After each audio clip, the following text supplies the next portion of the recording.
파이 네트워크가 방금 꽤 놀라운 업데이트를 출시했습니다. 그들의 생태계에 완전한 디파이 기능을 추가한 거죠. 우리는 탈중앙화 거래소 덱스, 자동화된 마켓 메이커 AMM, 심지어 파이 월렛 안에서 직접 새로운 토큰을 생성할 수 있는 기능까지 이야기하고 있습니다. 기술적으로 보면 이건 상당히 큰 진전입니다. 하지만 우리가 답해야 할 질문이 하나 있습니다.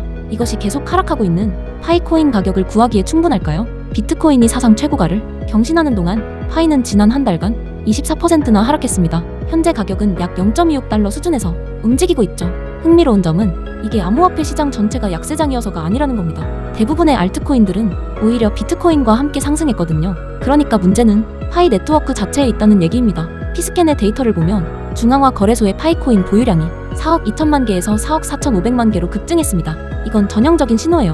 홀더들이 토큰을 거래소로 옮기는 건데 보통은 매도하려는 목적이죠. 그리고 이 매도 압력은 더욱 심해질 겁니다. 왜냐하면 10월에 1억 1천만 개의 토큰이 언락될 예정이거든요. 이미 약한 시장에 이 정도 규모의 공급이 추가된다면요, 더 큰 가격 압박을 위한 완벽한 레시피입니다.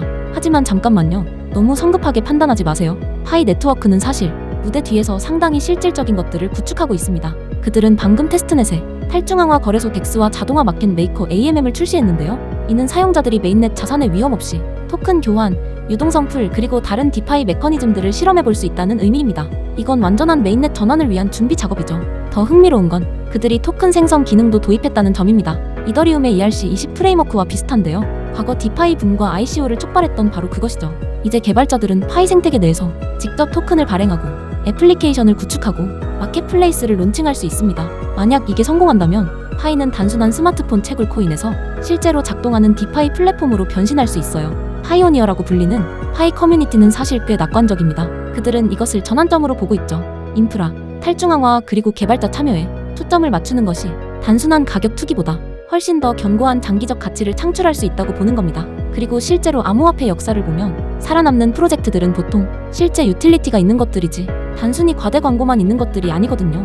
하지만 우리는 현실적이어야 합니다. 단기적인 매도 압력은 분명 실제합니다. 높은 거래소 보유량과 대규모 토큰 언락의 조합은 앞으로 몇 달간 계속 파이 가격을 압박할 수 있습니다. 가장 큰 질문은 이겁니다. 이 새로운 디파이 기능들이 이러한 공급 압력을 상쇄할 만큼 충분히 강한 수요를 창출할 수 있을까요? 답은 실행에 달려 있습니다. 만약 그들의 탈중앙화 거래소와 마켓 메이커가 상당한 거래량을 끌어들일 수 있다면, 개발자들이 유용한 애플리케이션을 만들기 시작한다면, 생태계가 실제로 성장한다면, 그렇다면 파이가 반등할 가능성이 있습니다. 하지만 이것이 실제 채택 없이 그저 서류상의 기능에 불과하다면 매도 압력이 계속 지배할 겁니다. 이건 전형적인 장기 대 단기 내러티브예요. 단기적으로는요, 공급 압박 때문에 약세입니다. 장기적으로는요, 이 디파이 인프라가 실제 유틸리티를 제공한다면 강세일 수 있죠. 그리고 기사에서 언급된 것처럼 파이의 성공은 단기 가격 움직임이 아니라 이러한 혁신이 지속 가능한 사용으로 전환될 수 있느냐에 달려 있습니다. 여기서 진입과 청산 전략을 설명하지는 않겠습니다. 너무 길어지고 여러분과 저희 소중한 시간을 많이 써야 하기 때문입니다. 하지만 이 영상을 끝까지 시청해주시면 마지막에 이렇게 전환기에 있는 자산들에 진입하기 위한 적절한 타이밍을 이해하는 데 도움이 될 중요한 정보를 드릴 겁니다. 다른 채널에서는 잘 공유하지 않는 그런 정보 말이죠. 그리고 하나 더, 파이 네트워크에 대한 중요한 정보가 있습니다. 지금 약세 상황 때문에 많은 분들이 회의적입니다. 하지만 바로 이런 시기야말로 펀더멘털을 이해할 기회입니다. 현재 파이 네트워크는 토큰 언락으로 매도 압력을 받고 있습니다. 하지만 이건 대형 프로젝트들이 메이저 론칭 후에 겪는 전형적인 패턴입니다. 중요한 건 지금의 하락이 아닙니다. 앞으로 6개월에서 12개월 동안 어떤 변화를 준비하느냐입니다. 가장 큰 소식부터 전하겠습니다. 2025년 2월 20일 파이 네트워크가 공식적으로 오픈 메인넷을 출시했습니다. 폐쇄된 생태계에서 완전히 탈중앙화된 블록체인으로 전환한 겁니다. 이제 외부 지갑 거래소, 다른 블록체인과도 연결이 가능해졌습니다. 2026년의 가장 큰 촉매는 바이낸스 상장 가능성입니다. 바이낸스는 2025년 2월에 커뮤니티 투표를 진행했습니다. 20만 명 이상의 투표자 중 88%가 파이 네트워크 상장을 지지했습니다. 이건 명확한 수요 신호입니다. 바이낸스 상장이 중요한 이유는 바이낸스가 세계 최대 거래소로서 파이의 유동성과 기관 투자 접근성을 크게 확대시킬 수 있기 때문입니다. 상장된 토큰들은 대부분 거래량 급증과 가격 발견을 경험합니다.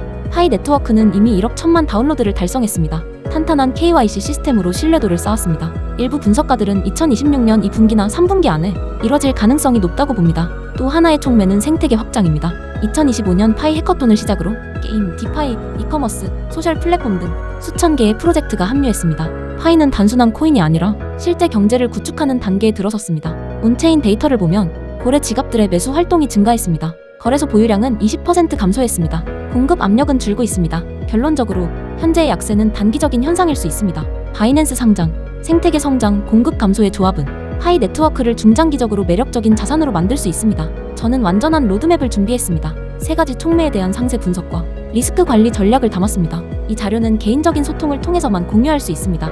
방법은 간단합니다. 010-5558-9639로 파이라고 문자 보내주세요. 그러면 완전한 로드맵을 받아보실 수 있습니다. 타임라인 분석, 리스크 관리 전략, 시장 시나리오별 포지셔닝 전략이 담겨 있습니다. 암호화폐에서는 타이밍과 인내가 전부입니다. 파이 네트워크는 오픈 블록체인으로서의 여정을 이제 막 시작했습니다. 2026년 바이낸스 상장 가능성, 적극적인 생태계 구축, 그리고 사라지는 매도 압력의 조합은 인내심 있는 투자자들에게 매력적인 기회가 될 것입니다. 지금의 약세는 펀더멘털을 이해하는 사람들에게 오히려 축복이 될 수 있습니다. 다른 데 없는 이 기회를 놓치지 마시고 저의 얘기가 도움되셨다면 구독, 좋아요도 꼭 눌러주세요. 시청해주셔서 감사합니다. 다음 영상에서 뵙겠습니다.